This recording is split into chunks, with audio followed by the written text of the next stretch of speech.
व्याख्या मुद्रां करसरसिजै पुस्तकं शङ्खचक्रे बिभ्रद्भिन्नस्फटिकरुचिरे पुण्डरीके निषण्णः अम्लानश्रीरमृतविशदैरंशवत्प्लावयन्माम् आविर्भूयात् धनगमहिमा मानसे वागधीशात्। कृष्णाय वासुदेवाय हरये परमात्मने प्रणतक्लेशनाशाय गोविन्दाय नमो नमः। संस्कृतशौर्यम् इति आमुखपटले सम्बद्धाः समेऽपि विद्वांसः समेऽपि जिज्ञासवः छात्राः सहृदयाः सज्जनाः एतस्य संस्कृतशौर्यम् इति आमुखपटलस्य संस्थापकः डॉक्टर राजकुमारः समेषां स्वागतं वर्तते अस्मिन् महाभाष्यव्याख्याने। स्वरूपाणामे शेष एक विभक्तौ इति सूत्रस्य व्याख्यानं प्रचलति। दार्शनिकेषु तत्र एकः विचारः प्रसिद्धः वर्तते। जातौ शक्तिः, व्यक्तौ शक्तिः, जाति विशिष्ट व्यक्तौ शक्तिः, एवं त्रयः पक्षाः वर्तन्ते। तत्र जातिपक्षः प्रायः मीमांसकाः स्वीकुर्वन्ति, केचन अन्येपि व्यक्तिपक्षवादिनः वर्तन्ते। नैयायिकाः जातिविशिष्ट व्यक्तिवादिनः वर्तन्ते। वैयाकरणाः जातौ अपि शक्तिं स्वीकुर्वन्ति, व्यक्तौ अपि शक्तिं स्वीकुर्वन्ति, क्वचित् जातिविशिष्ट व्यक्तौ अपि शक्तिं स्वीकुर्वन्ति। क्वचित् च तेषां पक्षे तत्र पंचकं प्रातिपदिकार्थः। जातौ शक्तिः, व्यक्तौ शक्तिः, लिंगेऽपि शक्तिः, संख्यायामपि शक्तिः, कारकेष्वपि शक्तिः। अत्रैव कश्चन अपरोऽपि पक्षः वर्तते, यत्र जाति व्यक्ति लिंग संख्या कारक एतेभ्यः कश्चन अन्यः अनुकूली रूपः अर्थात् तत्रापि शक्तिः। अतः षोडशः प्रातिपदिकार्थः इति पक्षः वर्तते, यस्य विचारः वैयाकरणभूषणसारे अथ च मंजूषायां कृतं वर्तते। अत्र स्वरूपाणविशेषविभक्तौ इति सूत्रविचारविषये तत्र सूत्रमिदं व्यक्तिपक्षमादाय वर्तते। तत्र ये जातिवादिनः ते कथयन्ति एतत् सूत्रम् अनावश्यकं। यथा गौरित्युक्ते समेषां गवां बोधः भवति, अश्वः इत्युक्ते सर्वेषाम् अश्वानां बोधः भवति। तथैव अत्रापि तद्विशिष्ट जातित्वेन यदा उच्चारणं भवति तदा तत्र कार्यं स्यात्, एकशेषस्य आवश्यकता नास्ति। जात्यश्रयत्वेन वक्तेराक्षेपात् स्वयमेव एकस्याः द्वयोः बहूनां वा व्यक्तीनां स्वतः बोधः स्यात् जात्याश्रयत्वेन। अर्थात् एक सूत्रस्य एकशेष विधाय सूत्रस्य आरम्भः न करणीयः। एवं रूपेण पक्षः वर्तते, यस्य चर्चा भवति। अधुना तथैव विचारः वर्तते। पूर्वदिने अयं विचारः समायातः यत् उच्येत् तर्हि न तु गम्येत् चेत् अत्र यदा एकशेषेण तत्र एकः अवशिष्यते, अनेन द्व्यर्था बहुर्ता च भवति। एतस्मिन् विषये विचारितमासीत्। उच्येत तर्हि न तु गम्यते। अर्थात उच्चारणे स्थिति स्यात् वचनात् तस्य अनेक कार्याणि प्रवर्तन्ताम्, किन्तु ये जातिवादिनः सन्ति तत्र यथा जात्याख्यायाम् एकस्मिन् बहुवचनमन्यत्रस्याम् इति सूत्रेण एकत्वेन कथनेन तत् एकस्मिन् तत्र बहुत्वस्यापि प्राप्तिर्भवति, तेन एकार्थः एव गम्यते। अत्र एकस्याख्यां बहुवचनम् अन्यतरस्यां, तो तत्र एकार्थः शब्दः एक शेष विधानेन अनेकार्थः कथं स्यात् इति प्रश्नः भवति। यदा अत्र गाम् अश्वः इति कश्चन ब्रवीति, अश्वं वा गौरिति ब्रवीति, तत्र न कदाचित् तत्र गोः उच्चारणेन तत्र अश्वस्य प्रतीतिः अश्वस्य उच्चारणेन गोः प्रतीतिर्न भवति। एवमेव अनेकार्थः विधाने यत्नं कुरुता अवश्यमेव एतस्मिन् विषये तत्र लोकस्य विषये चिन्तनीयः। लोकः किं करोति? यथा लोके केषु अर्थेषु लौकिकाः प्रयोगाः लौकिकाः कान् शब्दान् प्रयुञ्जते? लोके च एकस्मिन् वृक्ष इति प्रयुञ्जते, द्वयोः वृक्षौ इति, बहुषु वृक्षाः इति प्रयुज्यते। एवं यदा लोकेनैव प्रयोगस्य ज्ञानं स्यात्, पुनः अनावश्यकम् एकशेषविधानम् इति कथनं वर्तते। प्रश्नः भवति, लोकस्य विषयः भिन्नः, शास्त्रस्य विषयः भिन्नः चेत् सर्वत्र लोकेनैव कार्यं स्यात्, तर्हि पुनः तत्र शास्त्रस्य का आवश्यकता भवति?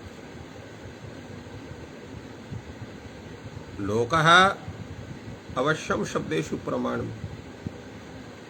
चेत् मन्यते, तर्हि एकशेषस्य अथवा अन्येषां शास्त्राणां तत्र आवश्यकता एव नास्ति, सर्वत्र लोकेनैव कार्यं स्यात्।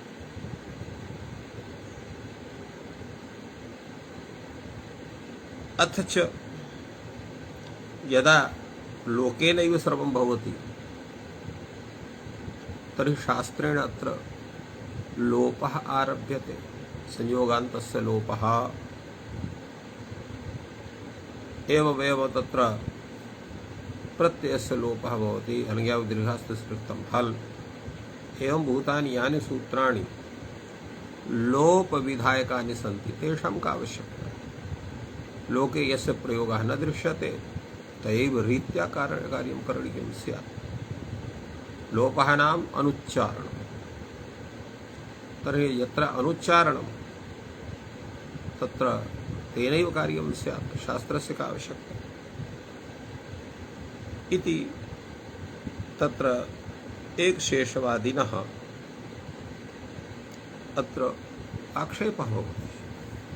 यथा लोपस्य आरम्भः क्रियते तथैव एकशेषस्य अस्ति आरम्भः करणीयः इति एकशेषवादिनः पक्षः वर्तते। तत्र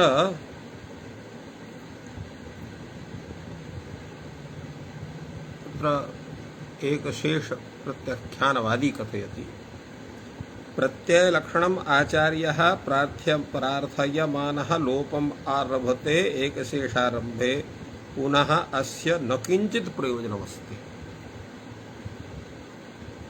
अर्थात् लोपस्य विधानम् एतदर्थं वर्तते, यत्र प्रत्ययलोपे प्रत्ययलक्षणं प्रत्ययलोपे लुप्तेपि तन्निमित्तम् अंगकार्यं स्यात्, एतदर्थ प्रत्ययस्य लोपः आरब्धः वर्तते।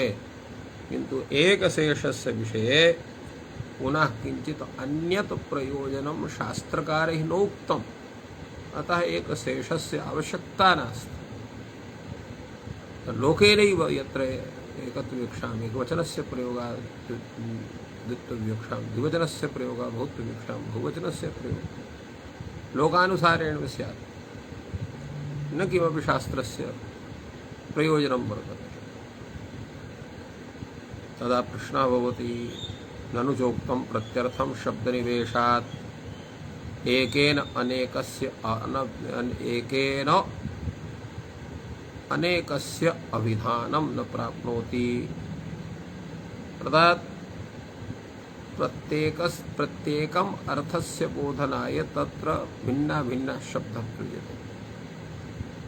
यथा द्वयोः अर्थयोः कथनाय, द्वयोः वृक्षयोः कथनाय वृक्षः वृक्षः इति प्रयोगः भवति, तथैव अत्रापि तथा प्रयोगस्य। तत्र प्रयोगद्वयस्य सम्प्राप्तौ एकशेषः आरभ्यते, एकः शिष्यते, अन्यः लुप्यते, यश्च शिष्यते लुप्यमानस्य अर्थस्यापि सः वाचकः भवति शब्दः। एवं रूपेण एकशेषस्य कथनं वर्तते चेत् अत्र एकेनैव अनेकस्य विधानं स्यात्, न प्रत्यर्थं शब्दनिवेशः कृतः स्यात्। तत्र विग्रहावस्थायां वृक्षश्च वृक्षश्च इति प्रयोगद्वयं न स्यात्।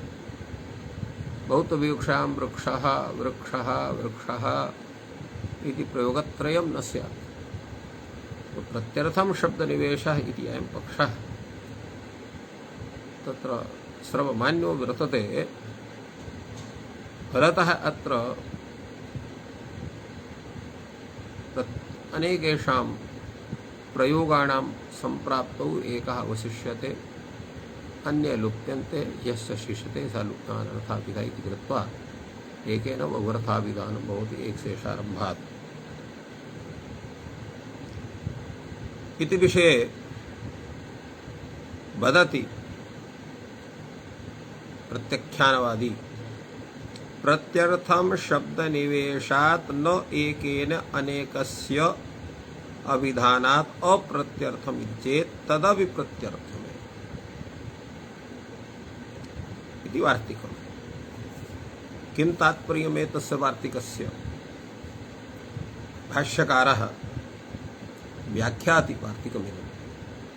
प्रत्यर्थं शब्दनिवेशात् न एकेन अनेकस्य अभिधानात् अप्रत्यर्थम् इति चेत्, यदा प्रत्यर्थं शब्दनिवेशात् एकेन अनेकस्य विधानं न भवति, अतः अप्रत्यर्थम्। अतः प्रत्येकम् अर्थस्य परिलाभाय अत्र एकशेषः क्रियते।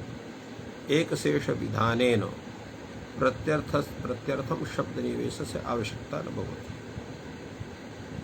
इति कश्चन चेदुच्यते एकशेषवादी। तस्मिन् विषये कथ्यते, यद्यपि एकेन अनेकस्य विधानं भवति तदप्रत्यर्थमेव। यदा एकेन शब्दप्रयोगेण अनेकेषाम् अर्थानां प्रतीतिर्भवति तदप्रत्यर्थमेव भवति। कथं प्रत्यर्थं भवति? तत्र प्रत्यर्थी शब्दस्य व्याख्यानेन तल्लभ्यते। अर्थं प्रति प्रत्यर्थम्, अर्थौ प्रति प्रत्यर्थम्, अर्थान् प्रति प्रत्यर्थम्। यत्र एकेन शब्देन एकस्य अर्थस्य लाभः, तत्र अर्थं प्रति प्रत्यर्थम् इति प्रत्यर्थं शब्दनिवेशः इति भवति। यदा द्वयोः अर्थयोः लाभाय प्रयोगः क्रियते तदा अर्थौ प्रति प्रत्यर्थम् इति व्याख्यानं भवति। यदा अनेकान् अर्थान् लाभाय तत्र प्रयोगः क्रियते तदा अर्थान् प्रति प्रत्यर्थम्। एवं तत्र एकेन अनेकार्थाभिधाने प्रत्यर्थं शब्दनिवेशः इत्यस्य स्वरूपम् आयाति। तो यदा एवं प्रत्यर्थ एवं अर्थः हि अविधेयम् उच्यते, यश्च द्व्यर्थः शब्दः, यश्च द्व्यर्थः शब्दः नासौ द्व्यर्थतां जहाति। एवं यः बहुवर्थः शब्दः न बहुवर्थतां जहाति। यथा रोदसी शब्दः, रोदि शब्दात् द्वयोः अर्थयोः वाचकः भवति। एवं दारा शब्दः, भौत्वर्थस्य वाचिकः भवति। तत्र एकशेषं विनापि यस्य शब्दस्य यज्जातौ यद्व्यक्तौ यस्यां संख्यायां तत्र शक्तिर्भवति तेन शब्देन तस्य अर्थस्य तथा प्रतीतिर्जायते। यथा रोदसी शब्देन तद्व्यर्थस्य प्रतीतिर्भवति, दारः इति कथनेन बहुत्वस्य प्रतीतिर्भवति। तत्रैव तेषां शक्तिः वर्तते। येषां च एकत्वे द्वित्वे बहुत्वे वा शक्तिः, तत्र अर्थबोधनाय प्रयुक्तस्य शब्दस्य तस्मिन् अर्थे शक्तिं स्वीकृत्य एकैनैव शब्देन एकार्थस्य द्वयोः अर्थयोः बहुर्थस्य च प्रतीतिः स्यात्, एकशेषस्य आवश्यकता नास्ति इति तत्र प्रत्याख्यानवादिनः कथनं भवति। तत्र उच्यते यावताम् अभिधानं तावतां प्रयोगः न्याय्यः इति उचितमस्ति। यावताम् अर्थानाम् अभिधानम् आवश्यकं भवति तावतां शब्दानां प्रयोगः इति तत्र तादृशः विचारः भवति। यथा एकस्य शब्दस्य अभिधानाय एकः शब्दः प्रयुज्यते, द्वयोः अर्थयोः अभिधानाय द्वौ शब्दौ प्रयुज्यते, त्रयाणाम् अर्थानाम् अभिधानाय त्रयः शब्दाः प्रयुज्यन्ते इति अत्र प्रत्यर्थस्य परिज्ञानं भवति। यदा द्वयोः अर्थविधानाय द्वयोः शब्दयोः प्रयोगः, यत्र च त्रयाणाम् अर्थानां बोधाय त्रयाणां शब्दानां प्रयोगः, तत्र सर्वेषां प्रयोगे तत्र गौरवं स्यात् इति कृत्वा एकशेषेण द्वयोः अर्थयोः बोधनाय एकशेषेण अवशिष्टः शब्दः एव द्वयोः अर्थयोः बोधकः भवति। बहुत्वेषां बहूनां शब्दानां प्रयोगस्य सम्प्राप्तौ अवशिष्टः एकशेषेण तत्र त्रयाणाम् अर्थानां बोधकः भवति। एतदर्थं तत्र एकशेषशास्त्रम् तत्र आवश्यकं भवति। अत्र सूत्रप्रत्याख्यानवादी समादधाति एतस्मिन् विषये यावताम् अभिधानं तावतां प्रयोगः न्यायः इति चेत् एकेनापि अनेकस्य अभिधानं भवितुमर्हति। एकेन शब्दप्रयोगेण यदा बहुर्थानां द्वयोः अर्थयोः विधानाय एकेनैव शब्देन प्रयोगेण यथा द्वयोः अर्थयोः बहूनां वा अर्थानां बोधः स्वयमेव स्यात्, तर्हि का आवश्यकता तत्र एकशेषविधानस्य। यावताम् अभिधानं तावतां प्रयोगः न्यायः इति चेत् एवम् उच्यते। एषो हि पक्षः न्यायः यत् न्याय एव यदपि एकेन अनेकस्य विधानं भवति। सहिविवक्षायाम् एक एव शब्दः उद्भूतावयवभेदं समुदायम् अभिधत्ते। उद्भूतावयवभेदं समुदायम् अभिधत्ते। तत्र प्रश्नः भवति, यदि तर्हि एकेन शब्देन अनेकस्य अभिधानं भवति प्लक्षनग्रोधौ, अत्र द्वयोः शब्दयोः अभिधानं कथं स्यात्? यतोहि एकेन उक्तत्वात् अपरस्य प्रयोगः अनुत्पन्नः। एकेन उक्तत्वात् तस्य अर्थस्य अपरस्य प्रयोगेण न भवितव्यम्। प्लक्षप्रयोगेण प्लक्षनग्रोधयोः बोधः स्यात्, अथवा न्यग्रोध प्रयोगेणैव प्लक्षनग्रोधयोः बोधः स्यात्। कथम्? उक्तार्थानाम् अप्रयोगः इति नियमस्य सत्त्वात्। तर्हि कथं तत्र प्लक्षणग्रोधे तत्र प्लक्षोऽपि प्रयुज्यते, न्यग्रोधोऽपि प्रयुज्यते। अत्र सहिविवक्षाया भवत्येव। सहिविवक्षायां समुदायप्रादुर्भावात् एकेनैव समुदायस्य प्रतिपादनं स्यात्, द्वितीयस्य प्रयोगस्य आवश्यकता एव नास्ति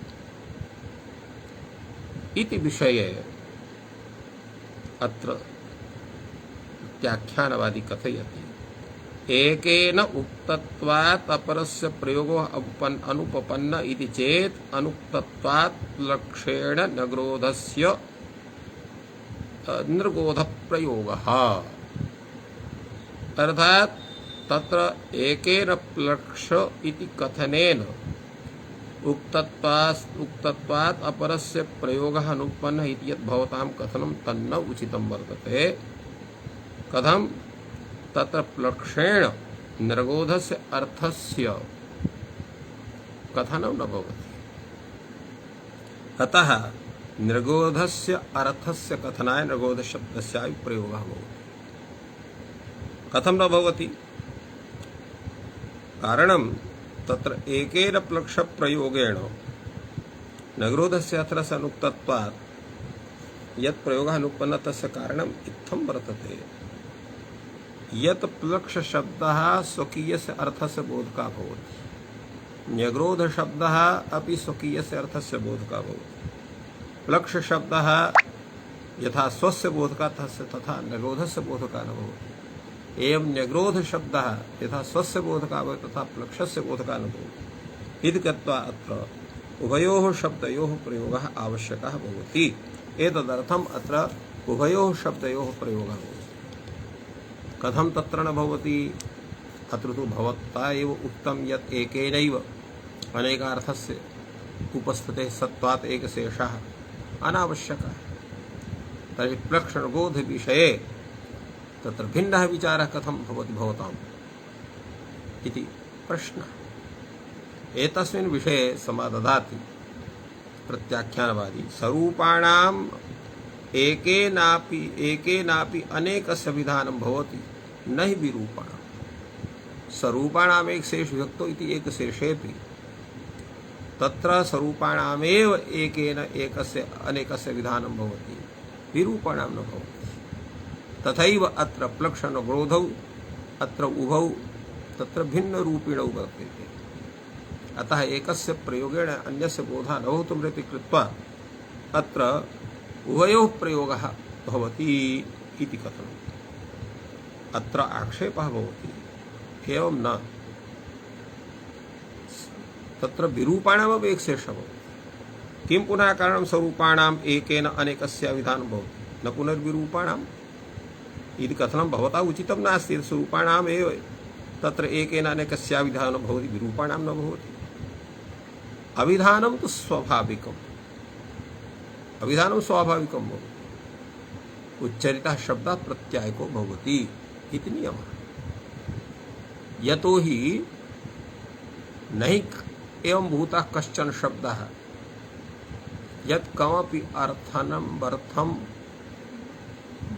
तत्र बोधयितुं विनैव उच्चरितः स्यात्। अर्थबोधनाय शब्दप्रयोगः भवति। अतः शब्देन अर्थस्य विधानं स्वाभाविकम्। तथा स्वरूपाणामपि एकेन यथा तत्र विचारः भवति, विरूपाणां न भवति इत्यस्य कथनस्य किं तात्पर्यम्? तत्रोच्यते उभयदर्शनाच्च। अत्र तथा दृश्यते, उभयं खल्वपि दृश्यते। विरूपाणामपि एकेन अनेकस्य विधानं भवति। यथा द्यावाः क्षामा द्यावा चिदस्मै पृथिवी नमेते। अत्र द्यावा इति पदेन अत्र उभयोः ज्ञानं भवति। अत्र विरूपाणाम् अपि तत्र कथनं वर्तते। विरूपाणां किल नाम एकेन अनेकस्य विधानं स्यात्।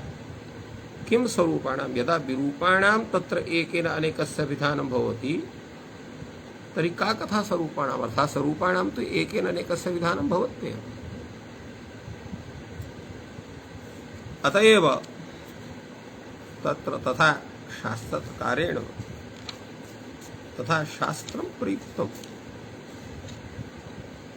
स्वरूपाणाम् एकशेषो युक्तौ तत्र स्वरूपाणां कृते तत्र एकशेषस्य आरम्भः दृश्यते।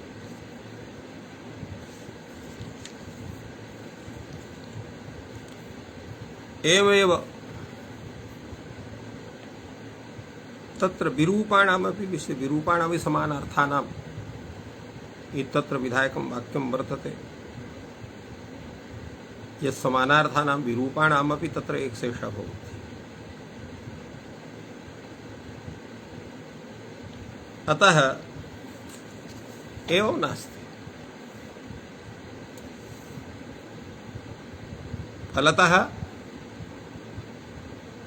समानार्थानां विरूपाणामपि एकशेषः यथा भवति तथैव समानार्थानां स्वरूपाणामपि एकशेषः भवति। क्वचित् भिन्नानार्थानामपि स्वरूपाणाम् एकशेषः भवति यथा पूर्वोक्तमासीत् अक्षाः पादाः माषाः इत्यादि विषये। एवं रीत्या अत्र विचारः सञ्जातः। अग्रे प्रत्याख्यानवादी स्वकीयं पक्षं दृढयितुं तत्र कथयति। आकृत्याभिधानात् वा एकं विभक्तौ वा जाप्यायनः। आकृत्य विधानात् वा एकं शब्दं विभक्तौ वा जप्यायनः आचार्यः न्यायं मन्यते एका आकृति सा च अविधीयते। अत्र वाजप्यायनः कश्चन आचार्यः महर्षि पतंजलि समकालिकः अथवा किंचित् पूर्वकालिकः। एवं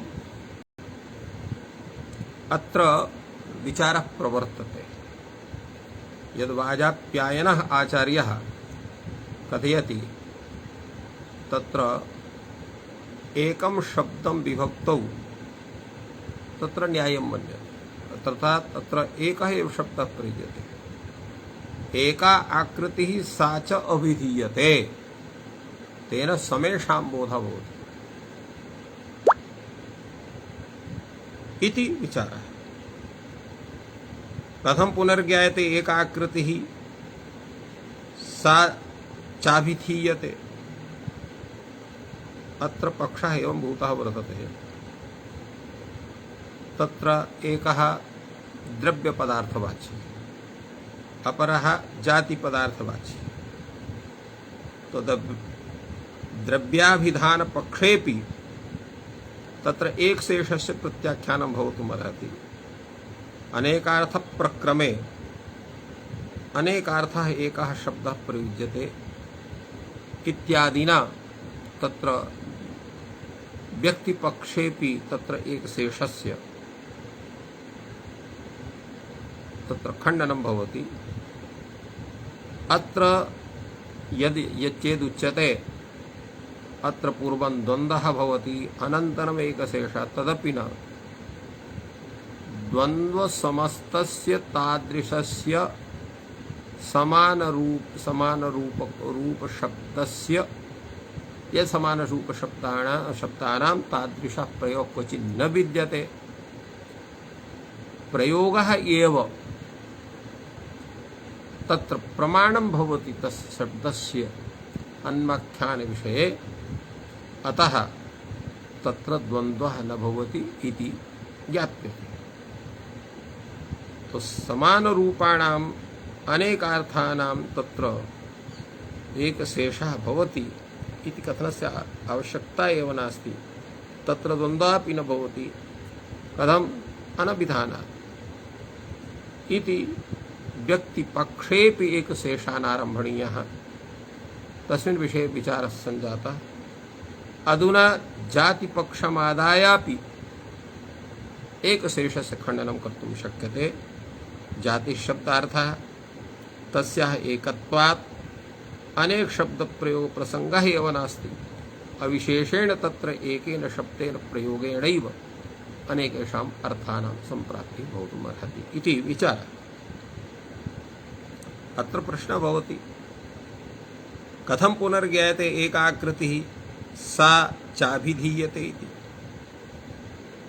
अत्र द्रव्य व्यतिरिक्ता काचन जाति, तो जात्या जातिं पदार्थं मत्वा तेन एकेन शब्देन शब्दप्रयोगेणैव तत्र समेषाम् अर्थानां सम्प्राप्तिर्भवति।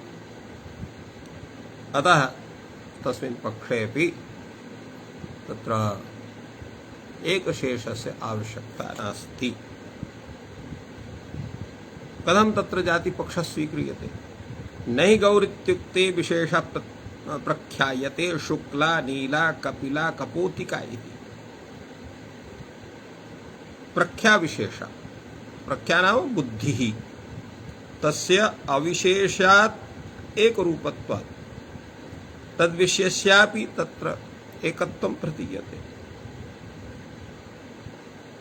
यद्यपि गुणैः प्रमाणैः तेषां गोपिण्डं भिन्नं भिन्नं भवति,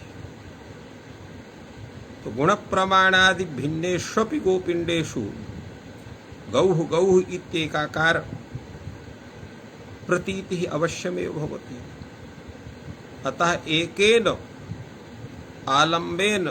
आलम्बनेन सामान्येन जात्या तत्र जातिः तत्र एकैव भवति। तत्र गोत्वजातिं मत्वा तत्र एकत्वं निश्चीयते। तेन गौः इत्युक्ते गोत्वजातिविष्टानां समेषां बोधः भवति। फलतः अस्मिन् पक्षेपि एकेनैव अनेकार्थस्य बोधस्य सत्त्वात् एकशेषस्य आवश्यकता न भवति। एतस्मिन् विषये उच्यते भवतु न जातिपक्षः। यद्यपि तावत् प्रख्याविशेषात् ज्ञायते एक आकृतिः, कुतस्त्वेतत् साभिधीयते, अर्थात् जातिरेव धीयते। किन्तु किं स्यात् अत्र?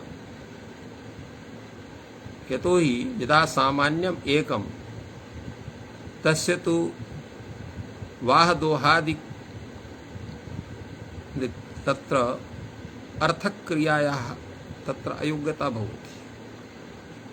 यतोहि जातौ सर्वं न स्वीकर्तुं शक्यते, जातेः दोहनं न भवति, जातेः वहनादि कार्यं न भवति। तत्र तु द्रव्यम् अपेक्षत एव। यतोहि जातिः तदाश्रयः द्रव्यमेव भवति। तो द्रव्यस्यैव सर्वत्र प्रयोगत्वात् द्रव्यस्य वाचकत्वं, द्रव्यस्य वाच्यत्वं तत्र शब्दे स्वीकरणीयं। तदा एकेन शब्दप्रयोगेन एकार्थस्य ज्ञानं न भवितुमर्हति इति कृत्वा एकशेषः आवश्यकः इति एकशेषवादी वदति चेत् तस्य किं समाधानं भवेत्? एतस्मिन् विषये उच्यते अव्यपवर्गगतेश्च मन्यामहे आकृतिरवधीयते नै गौरित्युक्ते व्यपवर्गः गम्यते शुक्ला नीला कपिला कपोतिका इति। अर्थात अत्र अपृथक्तया प्रतीतिर्भवति। द्रव्य तत्र अव्यपवर्गः अभेदः अविच्छेदः अविशेषः तस्य प्रतीतिर्भवति। यदा जातौ शक्ति स्वीक्रियते तो जातौ अभिधायमानः द्रव्यद्वारका एव तत्र वहन, तत्र यथा गौः भारं वहति, अत्र गो शब्देन वृषभस्य ज्ञानो, गां दोग्धि, अत्र तत्र गोः ज्ञानं भवति। तो वाहदोहादयः एते सर्वेपि सर्वाः अपि क्रियाः द्रव्यद्वारकाः तत्र उत्पद्यन्ते। यतोहि जाति तदाश्रय व्यक्तिः, अत्र यदा अभेदोपचारः भवति तदैव अत्र शुक्ला गौः, नीला गौः, कपिला गौः, कपोतिका गौः एवं रूपेण तत्र विचारः तादृशः भवति। अतः एकेनैव प्रयोगेण सर्वस्य सिद्धत्वात् अत्र जातिपक्षे तदाश्रयत्वेन व्यक्तेरपि बोधात् कार्यस्य सत्त्वात् अत्र एकशेषस्य आवश्यकता नास्ति इति कथनं वर्तते जातिपक्षिवादिनः। अत्र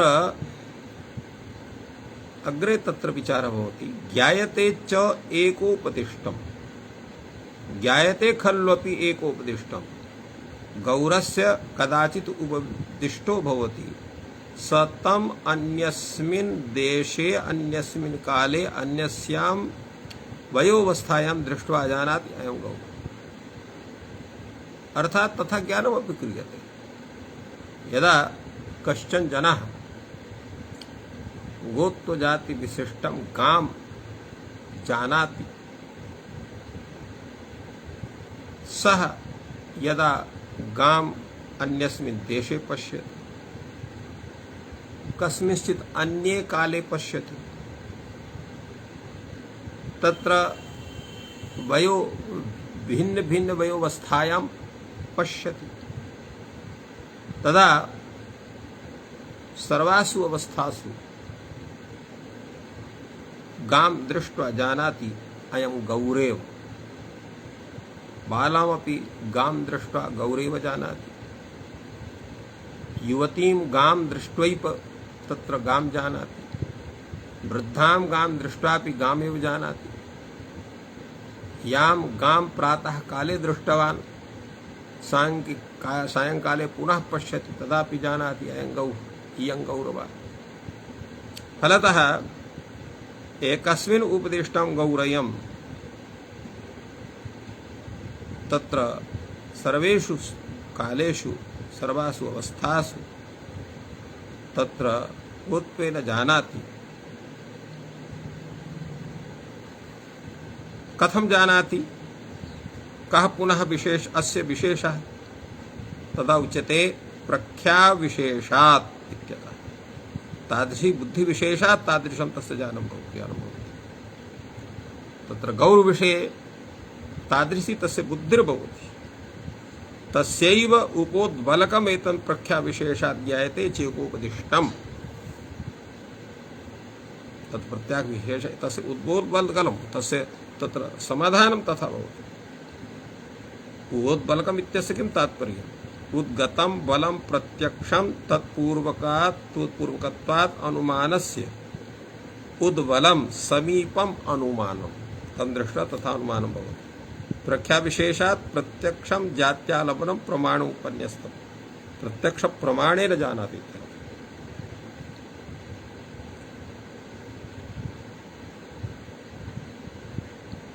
तद्देशकालावस्था पिंडान्तरेषु अबाधित प्रत्यभिज्ञान प्रत्ययात् सह तत्र जात्यैव सामान्य सद्भावात् तत्र अनुविनोति अयं गौः इयं गौरवा। अत्र केवलं जातिपक्षिवादी वदति, अत्र केवलं न मया जातिपक्षः स्वीक्रियते, धर्मशास्त्रेऽपि तथा वर्तते। एवं च कृत्वा धर्मशास्त्रं प्रवृत्तम्, अर्थात् जातिं पदार्थं मत्वैव धर्मशास्त्रं प्रवृत्तम्। ब्राह्मणो न हन्तव्यः, सुरा न पेया इति। अत्र चेत् व्यक्तिपक्षः आश्रितः स्यात्। तत्र ब्राह्मण मात्रम अत्र विचारः जातिपक्षे किं विचारः भवति, ब्राह्मण मात्रं च न हन्यते, सुरा मात्रं च न क्रियते इति ब्राह्मणो न हन्तव्यः सुरा न पेया इत्यस्य अर्थः भवति। यदा तत्र द्रव्यं पदार्थः स्यात् अर्थात् व्यक्तिपदार्थः स्यात्, तदा कमपि एकं ब्राह्मणम् अहत्वा एकां च सुराम् अपीत्वा ब्राह्मणो न हन्तव्यः सुरा न पेया इति धर्मशास्त्रस्य परिपालनं स्यात्। अन्येषां ब्राह्मणानाम् अन्येषां सुराणां वा तत्र हननं पानं वा भवेन्नाम, किन्तु तथा न भवति। ब्राह्मणो न हन्तव्या ब्राह्मण जाति विशिष्टा ये केचन वर्तन्ते केऽपि न हन्तव्या सुरा न पेया सा सुरा कुत्रापि स्यात् अर्थात सर्वेषु देशेषु उपस्थिता या सुरा सा कस्मिन् कालेऽपि न पेया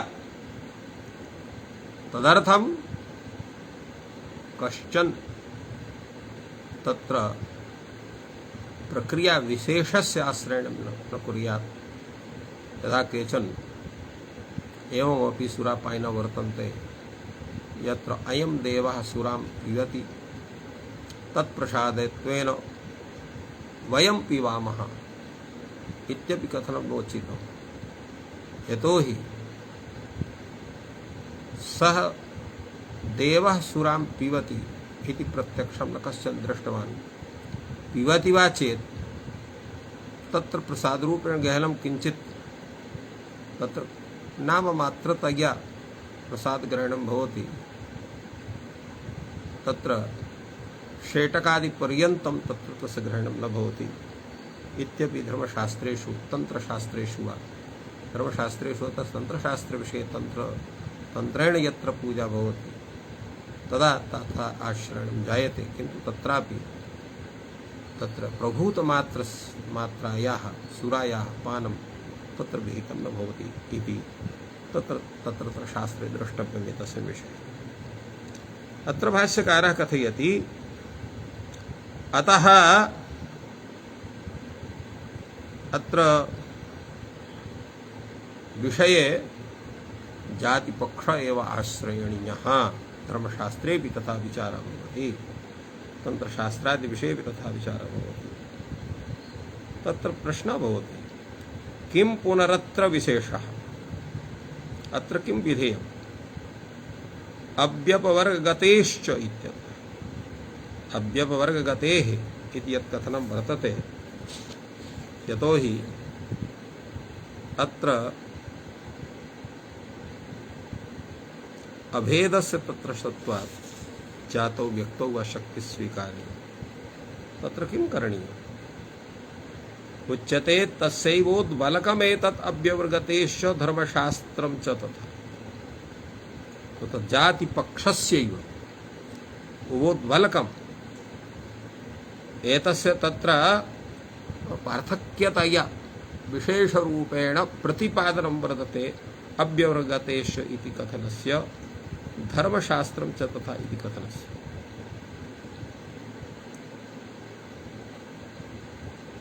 अतः अनया रीत्या जातिपक्षः एव आश्रयः अस्ति चैकम् अनेकाधिकरणस्थं युगपत् अत्र प्रश्नः भवति अस्ति खल्वपि एकम् अनेकाधिकरण युगपत् लभ्यते किम् एकम् एव वस्तु अनेकेषु अधिकरणेषु एक कालावच्छेदेन लब्धुं शक्यते वा इति प्रश्नः। अर्थात् प्रश्नः भवति कथं न लभ्यते लभ्यते आदित्यः तद्यथा एकः एव आदित्यः अनेक अधिकरणस्थः युगपद् उपलभ्यते तत्र आदित्यः पूर्वस्यां दिशि उदेति इति कोटिशः जनाः अत्र एक कालावच्छेदेन पश्यन्ति अतः एक कालावच्छेदेनापि तत्र एकं वस्तु अनेकाधिकरणस्थं युगपत् लब्धुं भवितुमर्हति किन्तु अत्र दृष्टान्ते किञ्चित् वैषम्यं वर्तते अतः भाष्यकारः कथि विषमः उपन्यासः नैको दृष्टा आदित्यम अनेकाधिकरणस्थं युगपत् लभते एकः एव दृष्टा एकस्मिन् काले एकम् एव आदित्यम एकस्मिन् अधिकरणे पश्यति भिन्नाधिकरणं युगपत् एकः जनः नैव द्रष्टुं शक्नोति। तथैव एकः एव प्रयोक्ता एकेनैव शब्दप्रयोगेण अनेकान् अर्थान् उपायं विना नैव ज्ञातुम् अर्हति। प्रत्येकम् अर्थसम्प्राप्तये प्रत्येकं शब्दस्य प्रयोगस्य आपत्तिर्भवत्येव। सा न भवेत्। एकेन शब्देन द्वयोः बहुर्थस्य च ज्ञानं भवेत्, तदर्थम् एकशेषः आरम्भणीयः इति एकशेषवादिनः पक्षः। तत्रोच्यते एवं तर्हि इतीन्द्रवद् विषयः तद्यथा एकः इन्द्रः अनेकस्मिन् क्रतुशते आहूतः युगपत् सर्वत्र भवति। प्रत्येकं यागेषु इन्द्रस्य आवाहनं भवति। एकस्मिन्नेव काले युगपत् तत्र क्रतुशते इन्द्रः भवितुमर्हति, आहूतः भवितुमर्हति। एवम् आकृतिरपि युगपत् सर्वत्र भवितुमर्हति, न कश्चन दोषः। अवश्यं चेतद् एवं विज्ञेयम् एकम् अनेकाधिकरणस्थं युगपत् लब्धुं भवितुमर्हति इति तत्र वक्तुं शक्यते।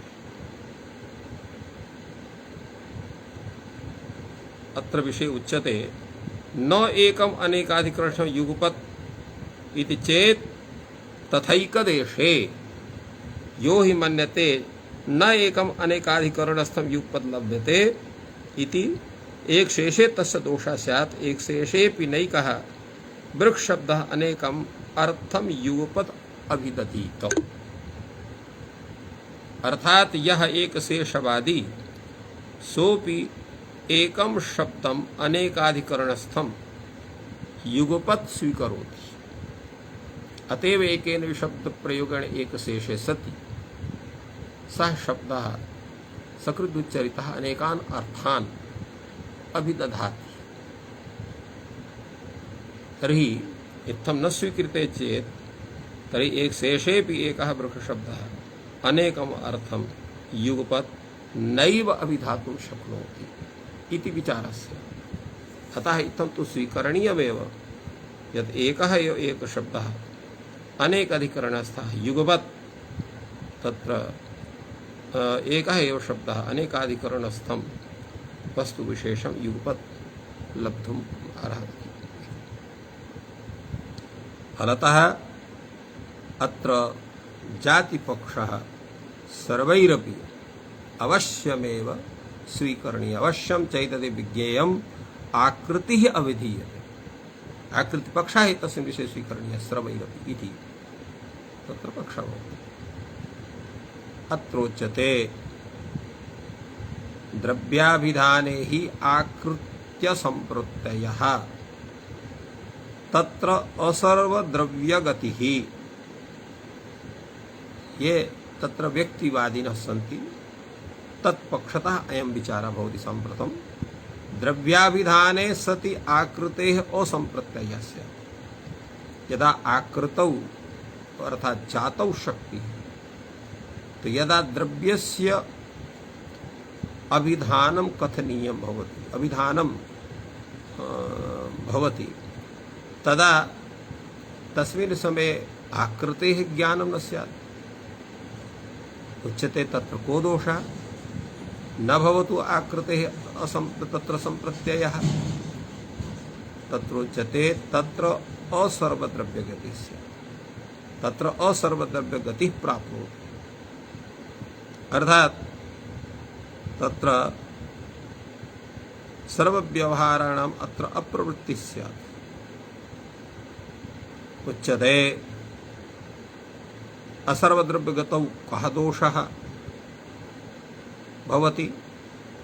गौरनुबन्ध्या अजोग्निशोमीयः इति एकं शास्त्रोक्तं कुर्वीत अपरो अशास्त्रोक्तं गौरनुबन्ध्याः। गौरनुबन्ध्या इत्यत्र अत्र शास्त्रोक्तं भवितुमर्हति। अजः अग्निशोमीयः इति कृत्वा अत्र द्रव्यपक्षः भवति।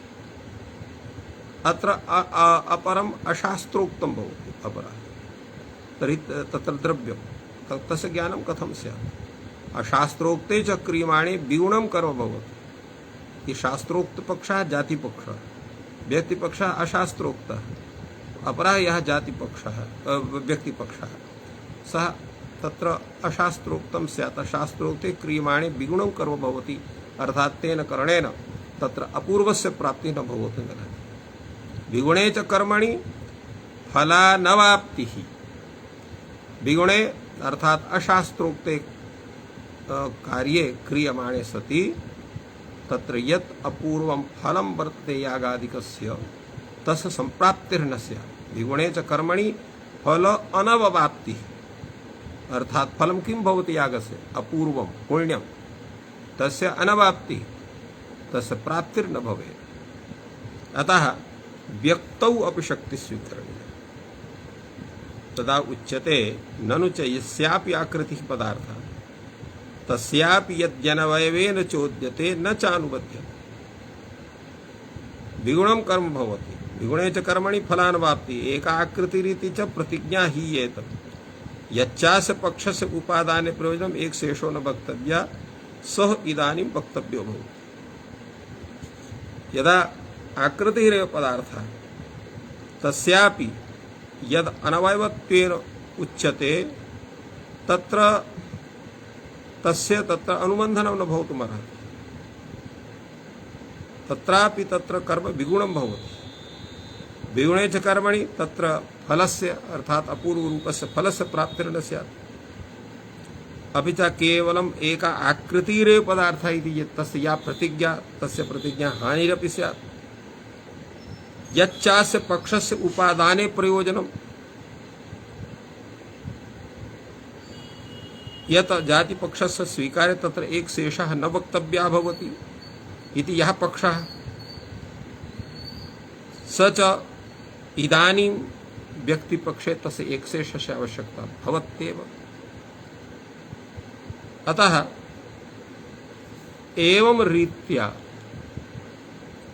गौरनुबन्ध्यो अजोऽग्निशोमीयः इत्यादि स्थलेषु यथा दर्शितः तद्रीत्या अत्र जातिपक्षेऽपि दोषः इति व्यक्तिवादिनः अयम् आरोपः उपस्थितः भवति। तत्रोच्यते एवं तर्हि अनवयवेन चोद्यते प्रत्येकं च परिसमाप्ते यथा आदित्य। किं तात्पर्यम्? अर्थात सर्वाभिश्च व्यक्तिभिः संबन्धस्य तुल्यत्वात् सर्वत्रैव अभिन्न बुद्ध्या उपादानं। यतो हि जातेरपि व्यक्तिभिः सम्बन्धः भवत्येव, अभेदे जात्याश्रयः व्यक्तिः भवति। तो सर्वाभिः व्यक्तिभिः सम्बन्धस्य तुल्यता वर्तते। तत्र सर्वत्र अभिन्न बुद्ध्यैव यदा उपादानम् अर्थात जाति विशिष्ट व्यक्तेः उपादानं भवति तर्हि जात्या प्रत्येकं व्यक्तेरपि अभिधानं भवति। यदा प्रत्येकं व्यक्तेः अभिधानं भवति तदा कस्मिन्नपि द्रव्ये तत्कर्म क्रियमाणं जातौ कृतमेव भवति। कथम? यथा आदित्य प्रतिदेशं यथा सर्वात्मना आदित्य उपलभ्यते तथा प्रति व्यक्ति जातिरपि उपलभ्यते। अतः जाति विशिष्ट व्यक्तेः तत्र ज्ञानं भवति। यथा गौरनुबन्ध्या इत्यत्र गौ इति पदेन यद्यपि जातिपक्षः श्रीयते अग्निशोमय सोमीयः अजः इति कथनेन तत्र व्यक्तेः ग्रहणं भवति। अत्रापि अग्निशोमः यः अजः सोऽपि अजत्व जाति विशिष्टः अग्निशोमीयः अजः इति प्रतीतिः जायते इति कृत्वा तत्रापि जात्या आकृति तत्र तादृश जाति विशिष्टस्य व्यक्तेः ग्रहणात् तत्रापि कश्चन दोषः न भवति इति एतस्य कथनस्य तात्पर्यं वर्तते। अग्रे उच्यते ननु च यस्यापि द्रव्यं पदार्थः तस्यापि अनवयेन उच्यते।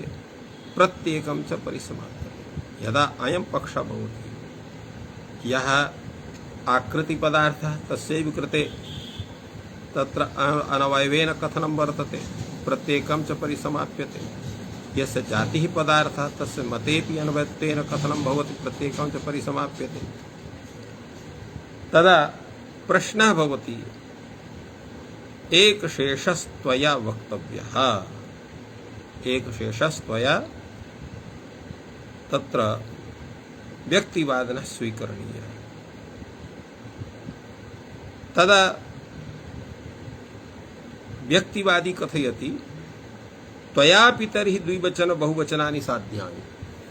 यस्य जातिः पदार्थः तस्य कृतेपि द्विवचनस्य साधनाय बहुवचनस्य साधनाय व्यक्तिपक्षस्य आश्रयणम् आवश्यकं भवति। यदा व्यक्तिपक्षस्य आश्रयणं तदा एकशेषस्य आपत्तिर्भवत्येव। यतो हि जातिः एका, तो जातेः एकत्वात् तत्र एकवचनस्यैव सर्वत्र प्राप्तिः स्यात्। अर्थात् जातौ पदार्थः इति पक्षे वृक्षाः इत्येव प्रयोगः स्यात्, वृक्षो वृक्षाः इति प्रयोगः न स्यात्। फलतः तेषां कृतेपि तत्र द्रव्यं पक्षोऽपि स्वीकरणीयः।